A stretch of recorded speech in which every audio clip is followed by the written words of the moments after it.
I went to school just to please my dad, developed some anger as aftermath. I fell off the course while you wait for a Porsche. I'm coming in late off a helipad. I ain't got that money, my nose always running.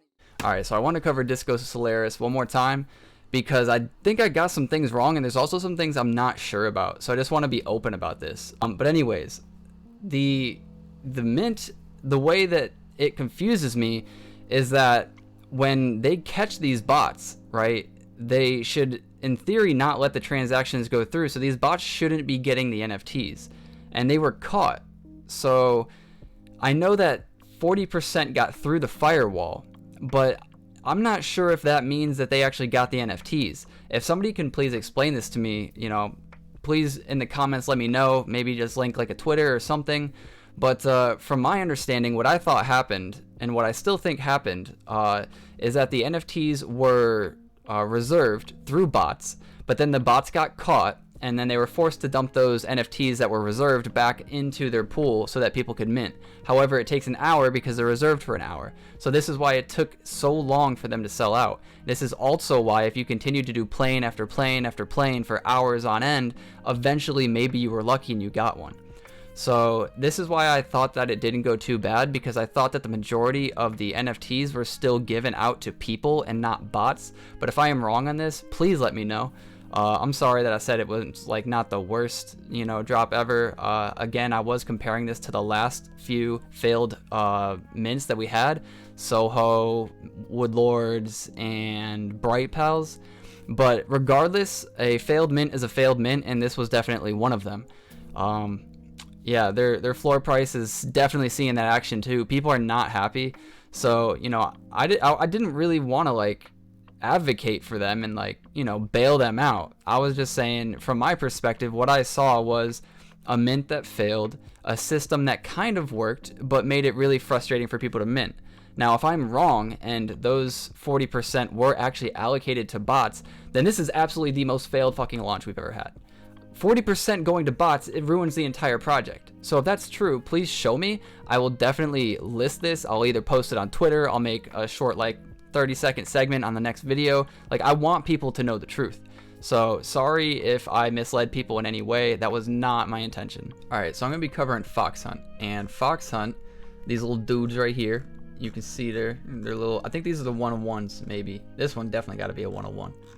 But there was originally going to be, I think, 5,000 of these or 2,000, something like that, but there was only 200 sold, so they stopped it, and then they gave the first 200 the OG status, and they gave them some benefits, such as the OGs will be on every single whitelist for the rest of their project. And then they also did some lore with this. So originally they were going to go straight into battle, but because they didn't all sell out, they created this idea that they need to go back in time and train the younger generation to bring them back in time and be ready to fight, because they were too scared before. But if they go back in time and they train them strong enough, maybe they won't be so scared, and they'll be stronger, whatever. So that's kind of their lore behind it. Alright, so let's check out the roadmap. Q1, pretty much where we're at. Create the 5,000. Okay, so it was a 5,000 drop. Didn't happen. All good. Donation to charity, 10% from the mint. All right, it's not bad. And the wallet proceeds to the community will be 10%, I'm assuming from the mint as well, and provide holders with rewards later on. Okay. Part 2, utilize 5% of the proceeds for project development, marketing, and equipment. This will, in my opinion, either be a larger percentage of the drop, since there was only 200, or they are going to postpone this part and wait for their 5,000 like baby foxes to come out, because that's essentially what they're doing. They are now redoing the drop and giving the OGs the whitelist and I believe a discount, but I don't see that in here. But anyways, that's where the lore comes in and they go back in time. Q3 is interesting. This is where they decide to make a 3D figurine, and then they're going to, it looks like, ship these to people who hold their NFTs. And then they're also going to create regular merchandise, so maybe like shirts and stuff. So that's pretty cool. And then this is they're exploring. Now when they say exploring, like explore 3D rendering, they told me they literally are just exploring it. They're not sure if they can actually do these things, so these aren't promises, but there's stuff that they would like to think about. All right, last but not least, the comic drops for the OG holders. It'll be something like this. and this is the comic, like their example of a comic strip. I don't know if I'm supposed to be showing this, but he didn't say don't show it, and I didn't see it in the Discord. That's the only reason why I'm thinking maybe I can't, but I don't think it's an issue. But let's go train some foxes, and then he blasts off. He lands. This definitely looks like one of the shuttles from Dragon Ball Z. And then he's like, whoa, what the hell? And then he drops here, and he's like, whoa, I aged myself backwards, because he's supposed to be an OG. But he's a little baby fox. And typical Goku style, he's like, let's get the training anyways. The next part to think about is they say that 50% of the royalties will go to the community. And I don't see anywhere on the Discord where it says the amount of royalties on aftermarket sales and such. So I just don't know how much 50% is. If it's 5%, you know, in the aftermarket, then 2.5% is what will go to the holders. But anyways, this is Foxhunt. Now I'm going to talk about Future Fest again just briefly.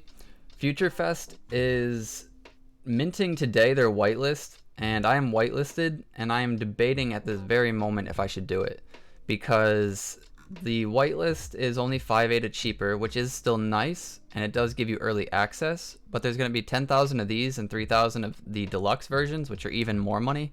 So combining that with only 4,500 members, I'm just thinking that they probably won't sell out.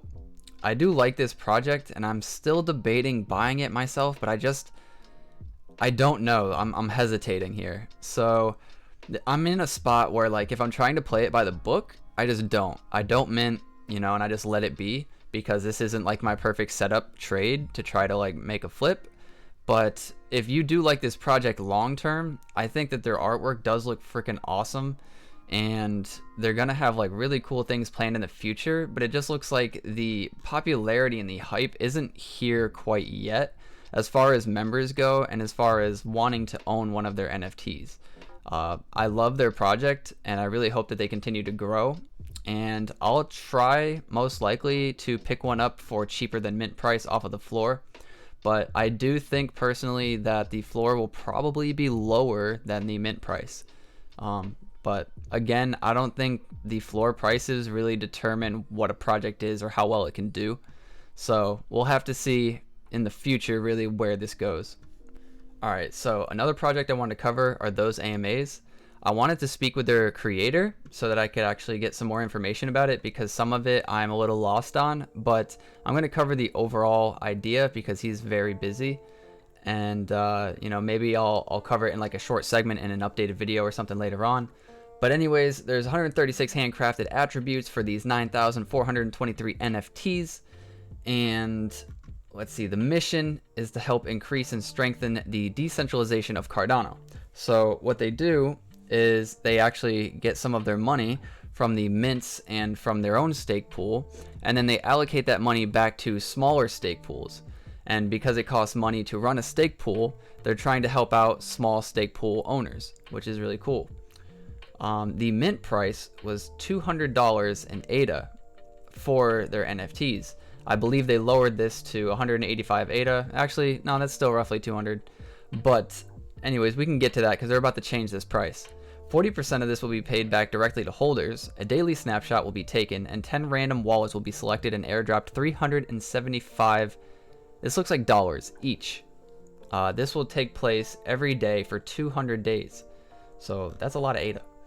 20% will be liquidity for the upcoming token that will be attached to the ThoseAMAs, I think, a month or so after mint. This will be placed in a stake pool, earning interest until the token is ready to be deployed. A separate paper will be produced at a later date describing the use, separate paper being white paper. 10% will be used for post-mint marketing and activities and giveaways. 25% will be used to pay the team members. 5% will be paid to fund the project so far. Let's see. Now there's these seed phrases. The seed phrases to 4 different wallets are hidden within the attributes inside of their artwork. There's a Jera wallet, a Nami, Phantom, and a MetaMask wallet. These wallets will contain an unknown treasure. Whoever can mint the NFT and find the seed phrase, enter it, then send out the treasure, keeps the treasure. Could be some crypto, could be some NFTs, could be both. So this is really cool here. This is like something I've never seen before, but apparently in their artwork, they have seed phrases hidden, and you need to enter those seed phrases in, and then you get access to the wallet. And then they're telling you to immediately send those assets to your wallet, because if somebody else finds out later, then they get it. So it's a first come first serve kind of treasure hunt, which is really cool. Royalties from the secondary market, 50% will go back to the community through airdrops, as well as refilling the 4 hidden wallets. Okay, so they're going to continue to make more wallets, I believe, because then the seed phrases would be the same. So they're going to have to create new wallets. And then they're going to put surprises in there. So that's awesome. 25% will be used to help small stake pool operators pay for the cost of running their stake pool each month. That's also really awesome. We will take a community vote each month on which stake pool or stake pools we will help for that month, depending on the amount that the 25 represents.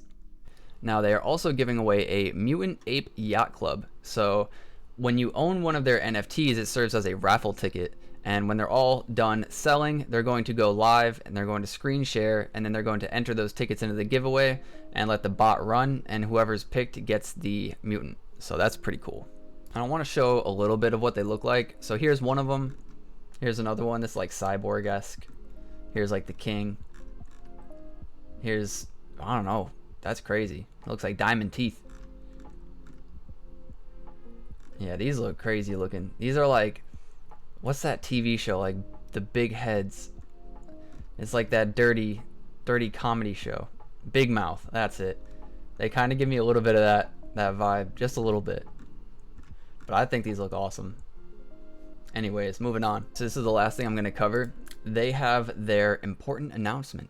So there's going to be a snapshot of all of the current holders, and all of the current holders will be airdropped in your wallet, catching equal 1-to-1. So it looks like they're dropping ThoseAMAs to other holders, and I believe this is because the original price was $200 or 185 ADA, and now they are dropping the price to 85 ADA, and they don't want to make their original people who bought angry, because those are your supporters. So what they're doing is they're actually dropping you another one for free to try to make up for the cost. So this is actually a really good idea. Let's see what else. Key decisions were made. Oh, so they're going to become a DAO now as well. Okay. They're going to partnership with CNFT bots to get a verification bot and rarity ranked bot to the Discord. Okay. They're forming a DAO. That's cool. We'll have to see how that is. And then they have plans for the metaverse. Expect land drops soon. Okay. That's actually one banging announcement. They just cut the mint price in half and announced the metaverse. Okay. Wow. Well, that's ThoseAMAs. Go do your own research and check them out. This looks pretty promising. They have a lot of people in here. They have 12.7 thousand members. That's not small. So, I don't know. I would continue to watch out for these. Also, actually, one last thing before I go. Cardahub.io has implemented Yoroi's wallet to work on their website. So, that's pretty cool. I believe this is the first website to support Yoroi. So, yeah, go check it out. But if any of this content helped you guys, remember to like and subscribe. We're here to make more money so we can spend more time with our family. So remember to get outside and see those people. Anyways, guys, until next time, peace. I get it like a G, but it never came easy. You got me coughing up a lung, I wish I rap like Wheezy. I keep my pace, so I'm sorry that I'm breezy. Keep my sneaks laced, cause I can't afford Yeezys. I don't want the gold, give me BTC. Y'all be acting crazy.